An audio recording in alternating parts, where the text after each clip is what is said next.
10萬億嘅規模，今日小作文又嚟啦，話係如果特朗普贏到咗美國總統大選，中國可能會考慮宣布規模高達10萬億元嘅財政刺激方案。大家可以先聽一下先，因為呢一啲小作文經常都有。不過咧，可以肯定嘅係11月份嘅大會之後一定會公布新一輪嘅經濟刺激方案，但係至於係幾多呢？咁依家外媒嘅預測係預計6萬億元用於地方政府化債，4萬億元咧係攞嚟收購土地同埋存量嘅商品房，亦都唔係話完全冇可能啦，因為我哋10月份嘅嗰次會議當中，央媽就同財政部召開會議，表示跟住落嚟嘅經濟刺激方向咧就係呢兩個，化解地方債同埋收購閒置土地、收購存量嘅商品房。咁目前我哋嘅地方債務規模，如果加上隱形嘅話，有啲機構測算係高達80萬億噶。咁即使係攞咗6萬億去置換，其實都唔算好多，只能夠話幫助某一啲省份唞啖氣咁啫。而4萬億去收購存量嘅土地同埋商品房，按照80平方一套，均價1萬去計算嘅話，每年收購差唔多100萬套，5年就係500萬套。而我哋目前嘅存量住宅新房咧係4.6億平方，亦即係5000萬套左右。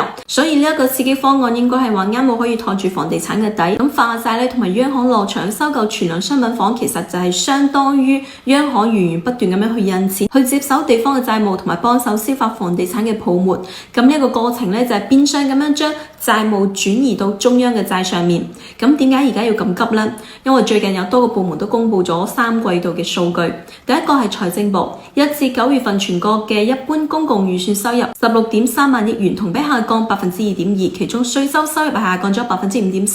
咁稅收收入減少，亦都代表住企業嘅收入都減少咗，咁交稅自然就減少咯。而令人震驚嘅係，非稅收入增加咗13.5%，而非稅收入咧又主要係一啲服務收入為主。大家可以查一下自己家鄉財政嘅呢一塊嘅收入情況，規律咧就係越係落後嘅地方，呢一塊嘅收入升得越勁。比如一啲停車收費啦，仲有馬路上無端端又加裝咗好多嘅攝像頭，令人防不勝防啊！咁大家都知道啦，而家地方都冇咩太多開源嘅方向啦，所以只能夠增加一啲服務收入。咁第二個咧就係統計局嘅數據，1至9月份全國規模以上嘅工業企業實現利潤總額係同比下降咗3.5%。咁規模以上亦即係營收超過2000萬以上嘅企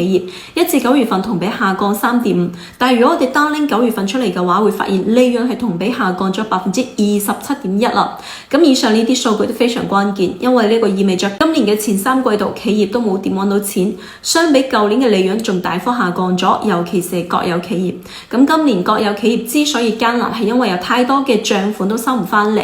咁呢度嘅根本原因咧就係地方財政枯竭，呢一啲賬款而家短時間之內係都冇辦法結清嘅。地方呢一邊欠住大量嘅債務，一邊咧亦都冇新嘅資金去開展新嘅基建項目。咁長久落去嘅話，就會導致經濟越發失去活力。而想激活呢一切嘅鏈條，而家只能靠央行放水呢一個大招，去幫助地方化解地方債難題，同時盡快結清企業嘅欠款。而我哋咧係一個生產大國，同時仲依靠投資同埋基建，只有生產端運轉起身，基建投資熱起身，最後錢先會通過工資嘅形式流喺我哋普通人手入邊，最後先至係拉動消費。而家高層嘅意思都好明確啦，後續咧大概率會用大量嘅國債去置換地方債，而國債又係通過央行向財政部購買。咁呢一種模式嘅融資成本係非常低㗎，咁一下子地方財政嘅難題就搞掂咗啦。股市同埋樓市可以依靠短時間嘅政策去拉動，目前已經處於一個築底回暖嘅狀態，但係整體嘅經濟情況咧就需要通過長時間嘅財政政策同埋貨幣政策嘅結合先能夠扭轉。